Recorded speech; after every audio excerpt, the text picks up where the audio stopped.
The following text is credited to a blog post written by Alberto on the website Ancient DNA Era, link in the description. We will carry on from the previous discussion on Europe by moving on to Asia. The blog post begins with Anatolia. Anatolia was the origin of the Neolithic population of Europe as mentioned. In the early Neolithic, they had their characteristic genetic signature, but as time passed, there was a significant mixing among West Asian populations that made all of them get admixture from the others. Since Anatolia is at the west end, that admixture was mainly from the east and from the south. This makes it a bit more difficult to distinguish migrations between these areas, since we need enough resolution to see a significant change in a short period of time in a specific place to know that there was a migration and not just the ongoing general admixture that was happening all the time. The increase in admixture from the South Caucasus from the Neolithic to the Chalcolithic is evident and can perfectly justify the arrival of Indo-European languages from the east, though let's remind ourselves that a migration is not always necessary for the spread of a language, nor does a migration guarantee a language shift unless it's a complete replacement as seen in Europe. We just need a higher resolution to find the specifics that might have brought the Indo-European language from the Caucasus to Anatolia in the period around 4000 to 3500 BC, above two Neolithic populations from around central Anatolia, below two late Chalcolithic ones. The shift to the east is very clear, but this is very general and we'd need more detailed data to pinpoint a putative Indo-European arrival. In any case, the last publication from one of the main teams doing this research already went with the hypothesis that the Indo-European languages arrived to Anatolia from the South Caucasus, which should be correct, so I don't think I should extend any further about this point. South Caucasus. Here is where my views diverge from the above-mentioned study. The reasons should be obvious already, since in that paper they argue that PRE originated in the North Caucasus Lower Volga area, and from there it crossed to the South Caucasus from where it went to Anatolia. They need this scenario because they still argue that the steppe populations were the ones that spread the rest of the Indo-European languages, while I've been arguing so far that those steppe populations spread non-Indo-European languages that I've referred to as North Eurasian Bronze Age languages. Apart from the fact that the European linguistic reality requires a non-Indo-European substrate, not to mention a source for the known non-Indo-European languages, the probability of the Chalcolithic societies from the South Caucasus to have adopted the language of the incipient pastoralists of the steppe in Neolithic is not very plausible. It would have been much more likely to go the other way, but for what we know it didn't, and the steppe pastoralists kept their original language. My preferred view about the arrival of Indo-European languages to the South Caucasus is that they did so from the east. Reading several papers about the archaeology of the South Caucasus some years back, there was a clear suggestion that new people started to arrive there around 4200 BC, and these people were the ones who later formed the Kura-Araxes culture, which is more commonly dated to start around 3700 BC. This probably because this was a migration that was slow and lasted a few centuries. The origin was unknown. However, we've been lucky to get some of those early samples from around 4200 to 4000 BC from Armenia, and they are in fact considered as part of the Kura-Araxes culture despite their early dates. Coincidentally, it's those same samples that the latest study mentioned above choose as the earliest Indo-European speakers in the South Caucasus, arguing that they came from north of the Caucasus since they have steppe admixture.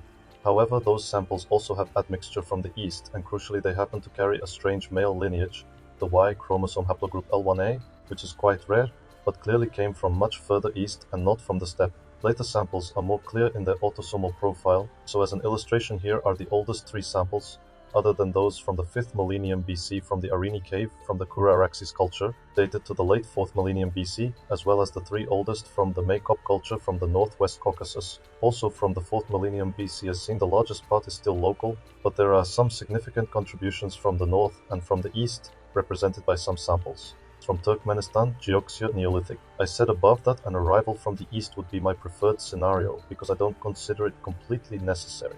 The alternative would be that the South Caucasus was already part of the pre-Indo-European speaking area since the Neolithic, but that would make for a larger PIE homeland, which is less parsimonious from a linguistic point of view.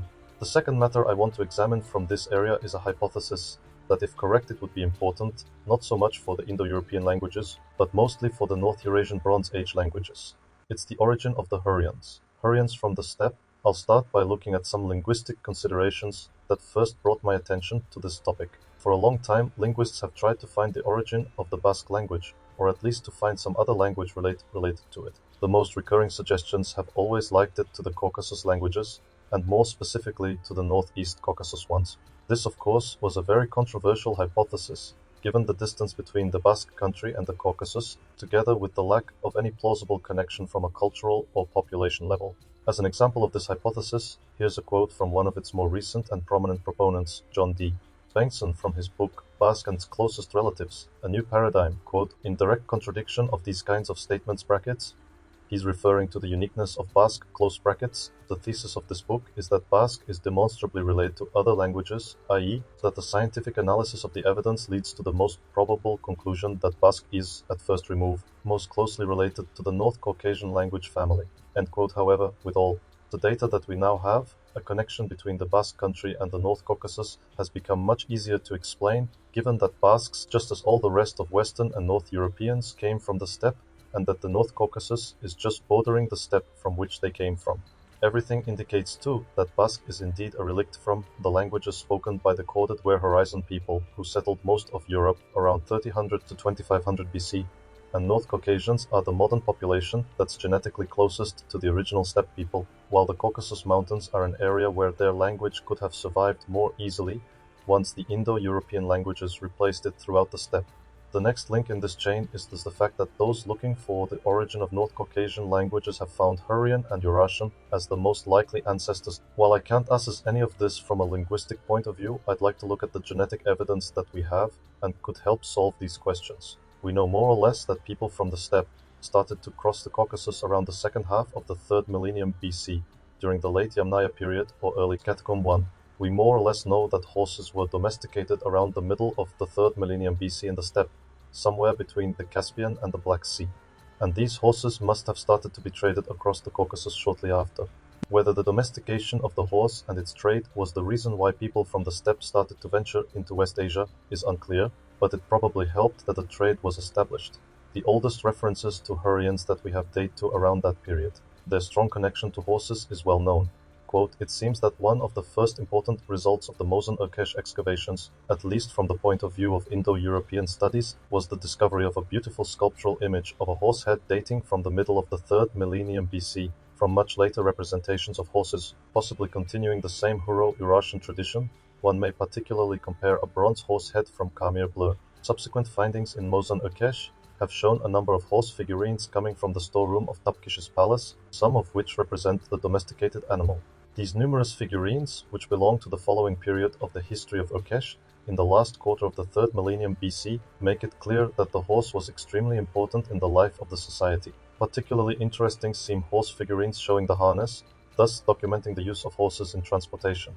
End quote. That was from Horse Symbols and the Name of the Horse in Hurrian, Vyacheslav Ivanov, 1998. From the point of view of ancient DNA, we have some interesting clues so far. The first one comes from a site in the Levant called Tel Megiddo in modern-day Israel. During the mid-2nd millennium BC, this area is said to have had a significant Hurrian population, and apparently Tel Megiddo itself had a king with a Hurrian name. We have many samples from this site, and all of them are of local origin except 3 outliers. 2 of them are brother and sister, so grouped as one, and dated to 1600 to 1500 BC, while the third one is dated to 1688 to 1535 BCE.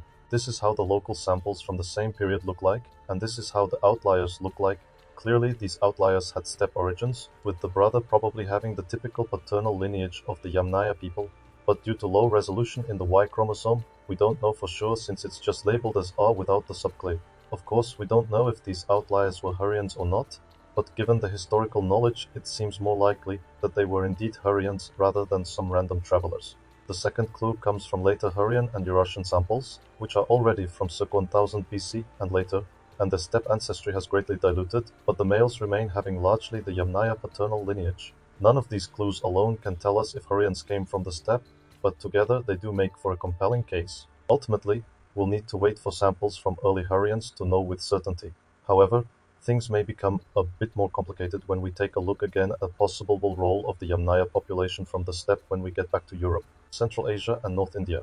Finally, we get to the last area that is relevant for the Indo-European question. When it comes to Central Asia, we have to divide it into North, which was part of the steppe and was settled by the Corded Ware Horizon people around 2000 to 1400 BC, with the Andronovo culture south, which had a local population dating back to the early Neolithic period, and the eastern edge, Tajikistan, Kyrgyzstan and southeast Kazakhstan, until the Altai Mountains, that we will refer as the Inner Asia Mountain Corridor, which has its own distinct population from the Paleo-Mesolithic period. The period between 2000 to 1500 BC is the critical one when it comes to assess the linguistic side of things, since during that period we have the different populations from Central Asia, plus the population of North India, plus a population that reached the Near East, all speaking the same language, an early form of Indo-Iranian that was close to Sanskrit, Sanskrit itself being the form spoken in North India at the time. For example, about the dating of the Rig Veda, David Anthony's The Horse, the Wheel and Language states, the oldest texts in Old Indic are the family books, books 2 through 7 of the Rig Veda.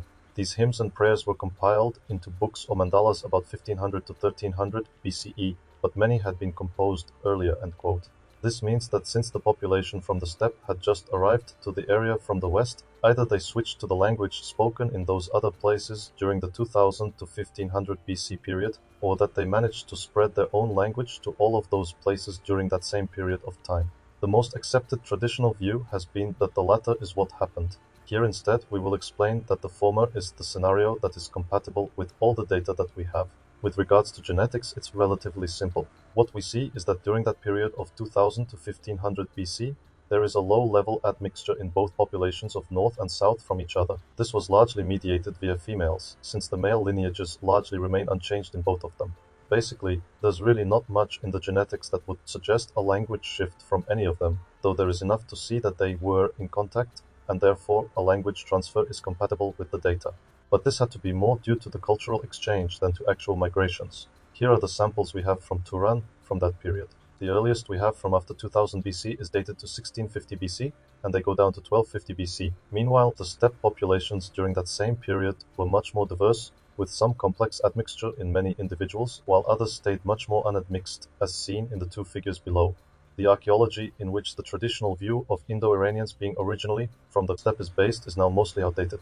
For example, Elena Kuzmina considered that the Andronovo provenance of the fire cult and the cremation rite is beyond dispute, and goes on to remark the importance of it for the spread of Indo-Iranian from the steppes to the south. Quote, Northern Bactria provides a unique opportunity to trace the southward migrational process of the Andronovo population and its assimilation with the locals. Since the material culture of the Aborigines was highly developed and adapted to the ecological environment, the newcomers adopted in its entirety the complex of their material culture, while retaining their ethnical distinction in the most important sphere, ideology, in the cults and burial rite. As is well known, the principal condition for maintaining ideology and traditional culture is the preservation of the language, which conveys mythological concepts and ritual texts. Since in the assimilation process in Northern Bactria, it was the ideological concepts of the Andronovans that took the upper hand, it means that their language conveying ideology and ritual activity became the winner too. End quote. However, since then, it has been found that the cremation and fire cult have clear antecedents in the population from the inner Asian mountain corridor, at sites like Begash and Tasbas, as David Anthony has already pointed out. Quote, the pre-Andronovo mortuary custom of cremation documented at Tasbas and Begash continued into the Andronovo period as a distinctive trait of Fedorovo mortuary rituals in the Tian Shan region, but with the addition of a kurgan, stone fences and other Andronovo traits absent from the Begash Iron Age and Tasbas level 1 mortuary customs. End quote. A recent paper with new dates from the Tolkar necropolis confirms the same. Quote, the new materials and the new calibrated radiocarbon dates significantly amend the understanding of many processes that took place during the Bronze Age both in Central Asia and far outside of it. Materials of the early Tolkar necropolis are often used to prove active contacts between the steppe livestock farming Andronovo people and the settled crop farming Central Asia people. Andronovo influences in the first place are found in the cremated burials of this necropolis. E. Kuzmina considers these burials archaeological evidence of her hypothesis about the Andronovo people migrating across Central Asia to the northwest Pakistan and North India. The new materials and the new calibrated radiocarbon dates recently appeared. They prevent relating the Andronovo people and the cremated burials in the early Tolkar necropolis. The South Urals Fedorovo culture stands out with cremated burials and dates back to 1742. 1451 Cal BC, according to the latest data. The Tolkar cremated burials appeared a lot earlier, namely no later than in the early 3rd millennium BC. End quote. For reference, here's what Elena E. Kuzmina thought about the Bishkent culture. Quote, the origin of the culture is open to debate. B. Litvinsky and L. Piankova believe that the culture is genetically related to the BMAC and reflects a changeover of a part of the farming population to pastoral stockkeeping. A. Mandelstam and E. Kuzmina, on the other hand, hold that it was created by Andronovo pastoralists and possibly representatives of the Zaman Baba culture.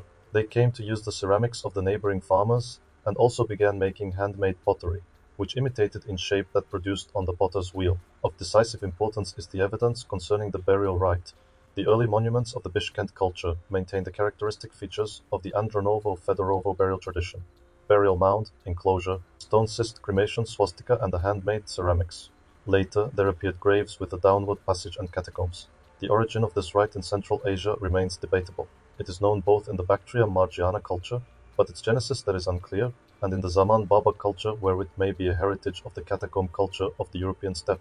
In types 2 and 3 of the Bishkent burials, Andronovo features are preserved: burial mounds and stone enclosures, small cists, the position of the deceased and the custom of double burial, the round and rectangular shape of the sacrificial hearths, the vivid manifestations of the fire cult. As long as the burial rite is an ethnic indicator of a culture which is upheld even during long-distance migrations to another ecological niche, and wheel-made ceramics are quickly borrowed by newcomers, there are serious grounds to believe that the creators of the Bishkent culture were by origin Andronovo pastoralists who came into contact with representatives of the Biamak, which is also expressly indicated in the farming culture of Tajikistan and Uzbekistan.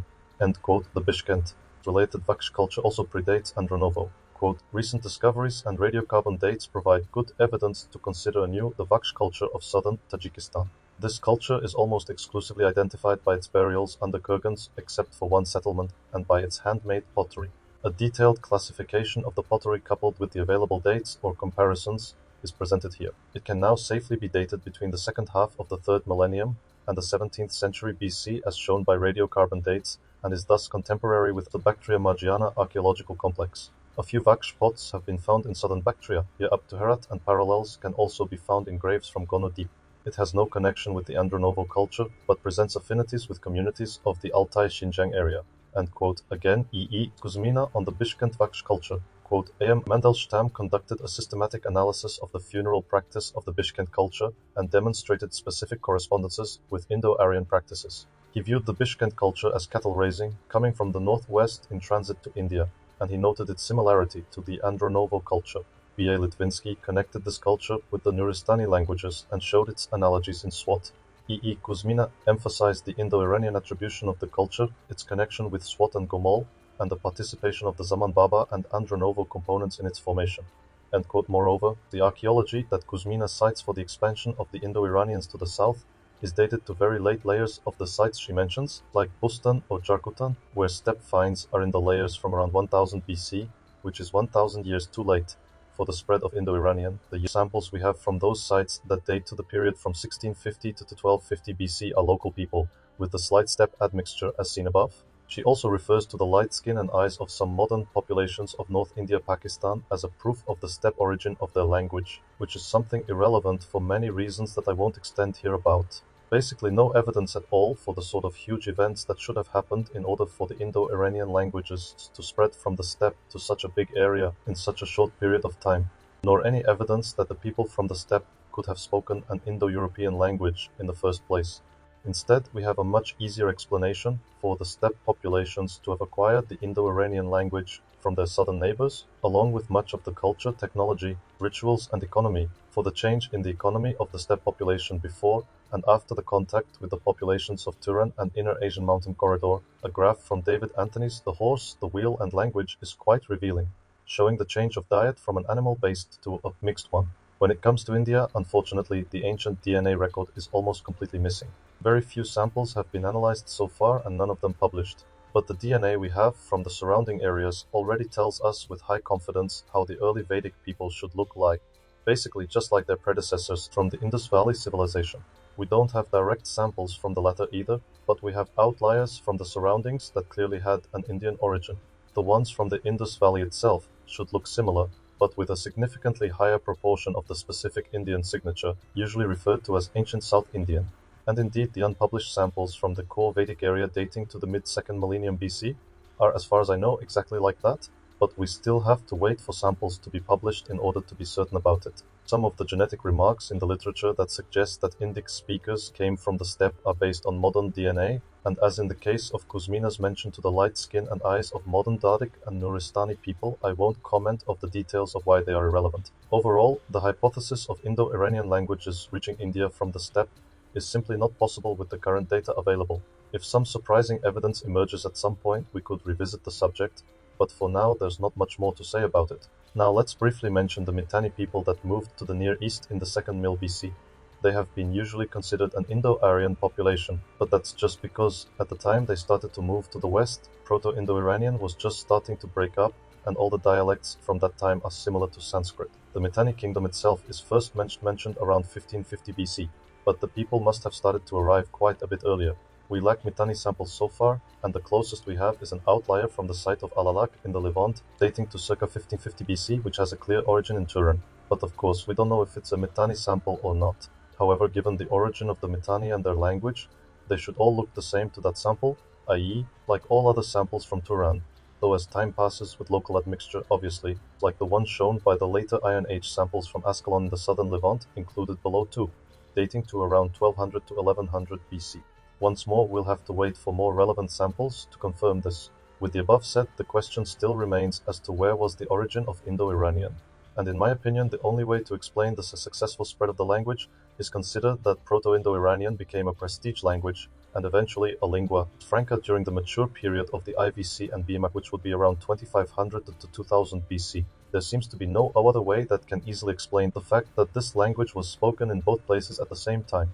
We do know that these two civilizations had intensive contacts, so it seems reasonable to think that during the peak of their development and trade, they established a common language that became the language of all the people in those areas, as well as those in contact with them. Whether the original pre-Indo-Iranian was spoken in one place or the other is something that would be quite more difficult to assess, so I won't get into it. After the collapse of these two civilizations, the language must have started to break up, but we still know that during the period immediately after 2000 to 1500 BC, they all must have been quite similar: Sanskrit in North India, Mitanni in the Near East, and the language of the early Scythians on the steppe. Please like, subscribe, and hit the notification bell for more videos like this.